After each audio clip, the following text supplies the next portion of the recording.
I'm from the river in Japan, so I'm calling you from Tokyo today. Amazing.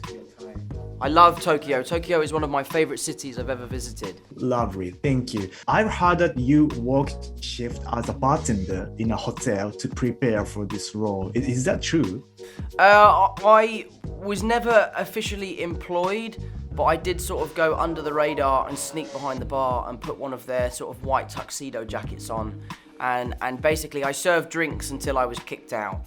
The management staff weren't particularly happy with my employment, so I'm sure they gave a bit of a stern talking to the bar staff, but it was a lot of fun, and it was really helpful for me. Wherever you can immerse yourself in an environment that your character is going to have to eventually end up in is really helpful as an actor, so it was a good time. Great, thank you.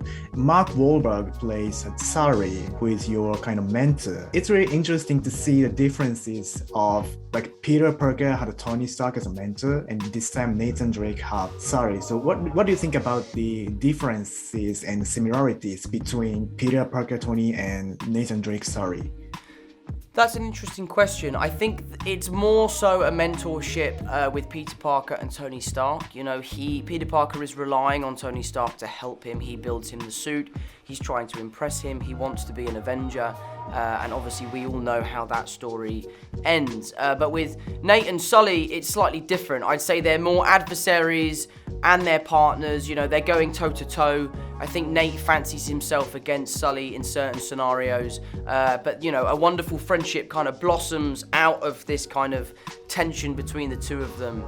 And I really enjoyed the kind of back and forth banter between the two of us, which I think is a really great aspect of the film. Yeah, it was really fun to see them in the film. Thank you. I think you really did pump up your muscle to play this role. It was really surprising to see the training scene in the film. That was stunning. What was your best way, the best thing to do, or best daily routine of Nathan Drake training? For me, I just, put my head down and went to the gym every day and tried my best. I had a wonderful trainer. Nick was fantastic, and we basically tried to keep my heart rate as low as possible while training, as to not burn any unnecessary calories. I wanted to put on as much weight as possible. So it was a lot of fun. It was a lot of heavy weights, a lot of lifting, which is not something I typically do. So I really, really enjoyed it, and I'm delighted and proud of myself for what we achieved in the film. I think you did great. Thank you. You already have had the craziest stunt in a career like Spider-Man, but why is this stunt is the craziest and the hardest of your career?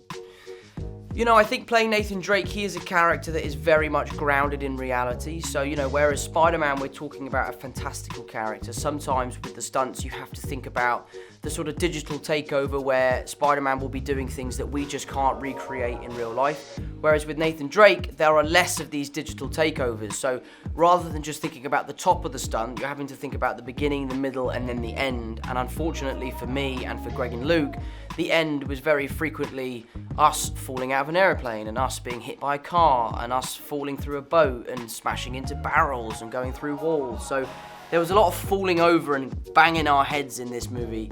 But it looks great on screen, so I'm very proud of what we did. Thank you very much. I guess it's time already. I appreciate it. Thanks very much.